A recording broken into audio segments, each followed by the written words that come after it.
اور جو اس کی فطرت رکھی ہے، اس کے نیچر میں جو چیزیں رکھی ہیں، اس کی ضرورت میں جو چیزیں رکھی ہیں، اور اس کی زندگی کے بقا کے لیے، زندگی باقی رکھنے کے لیے، لائف سے جو ہے سیف کرنے کے لیے اللہ تعالیٰ کی طرف سے جو اس کا جسمانی نظام رکھا گیا ہے، جو پورا اس کا اندر کا نظام ہے، اس کا ایک حصہ ہے کہ اگر جو ہے وہ یہ چیز استعمال نہ کرے تو مر جائے گا۔ تو یہ مجبوری کہاں سے آئی ہے؟ کہتے ہیں یہ آسمانی مجبوری ہے۔ تو میں نے بھوک ایک مثال دیا آپ کو،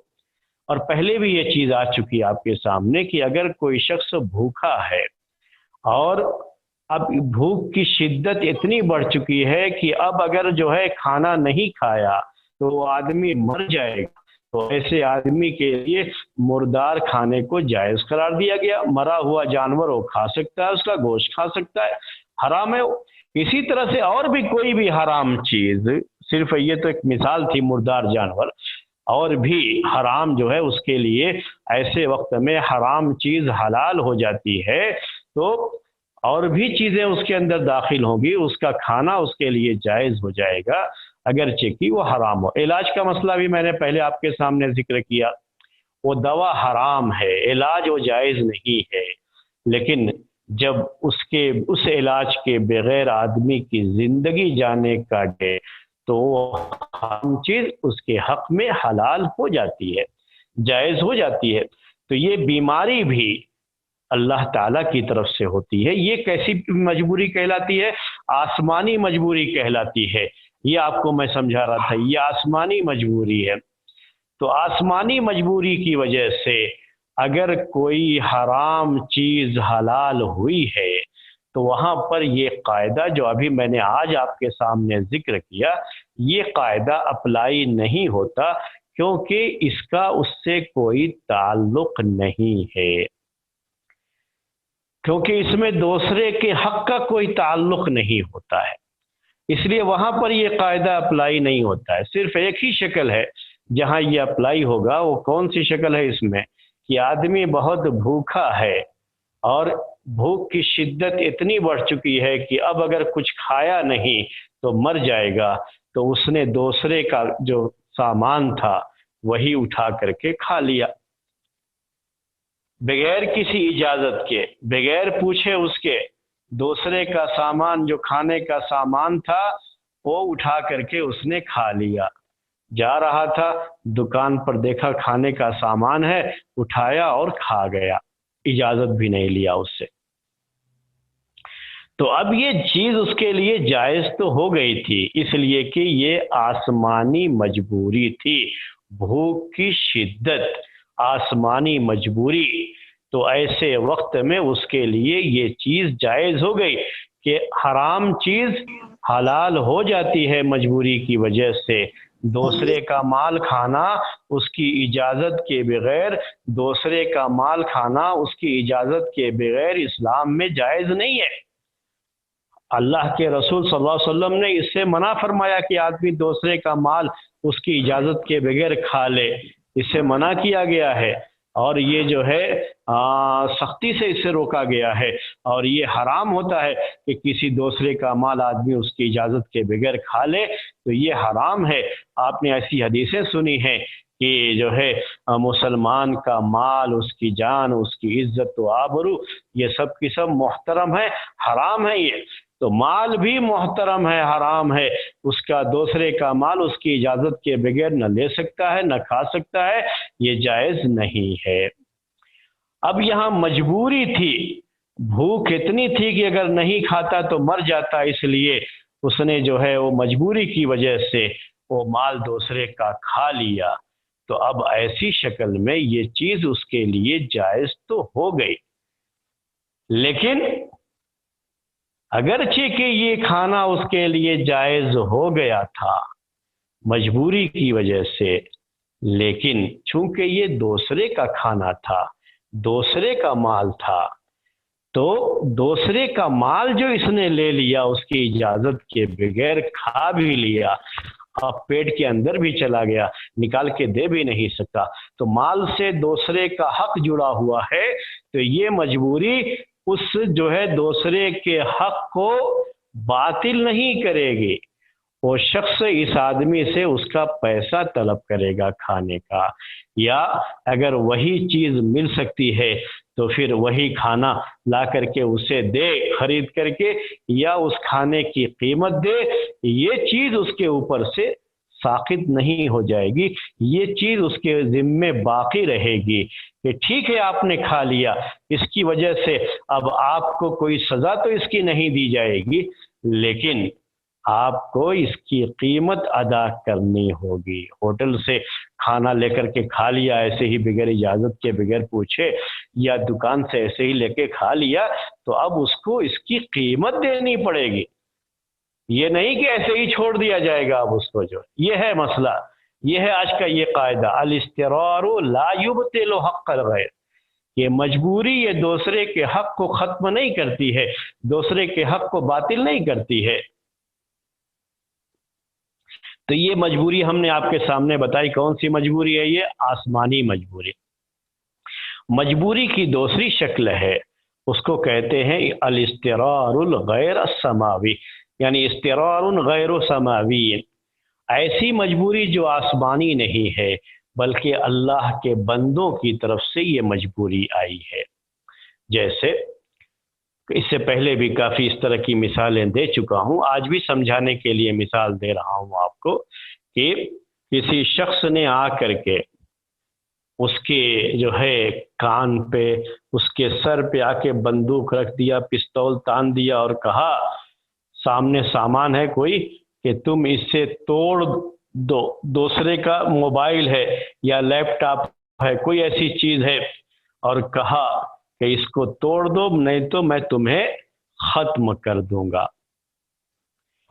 اب یہ جو ہے مجبور ہے اب وہ یہ سامان توڑنے کے لیے،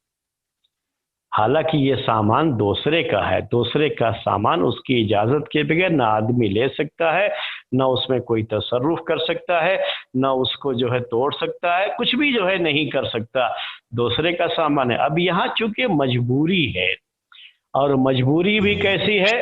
کہ جان جانے کا ڈر ہے، یا جو ہے بہت زیادہ جو ہے یعنی جو ہے وہ مار کا کہ اتنا مارے گا، اتنا مار رہا ہے، اتنا مار رہا ہے کہ اگر اس کی بات نہیں مانا تو لگتا ہے کہ وہ مار کھاتے کھاتے مر ہی جائے گا، اگر ایسی بھی کوئی شکل ہے،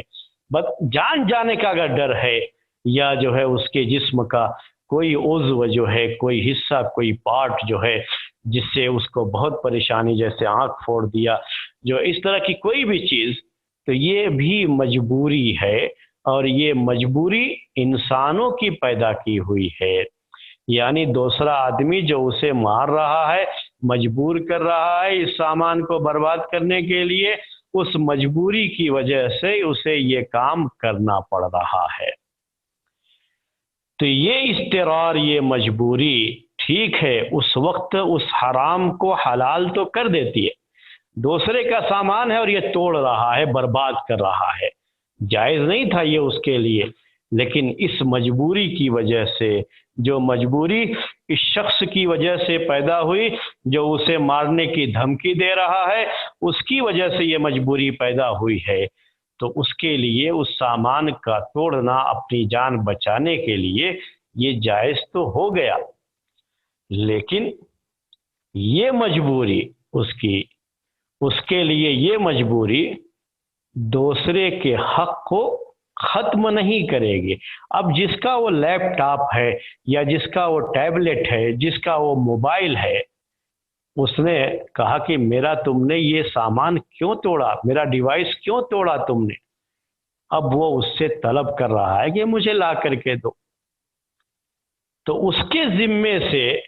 جو سامان توڑنے والا ہے اس کی ذمہ داری ختم نہیں ہو گئی، ٹھیک ہے جان بچانے کے لیے سامان توڑ دیا، لیکن اب کیا کرنا ہے اس کو،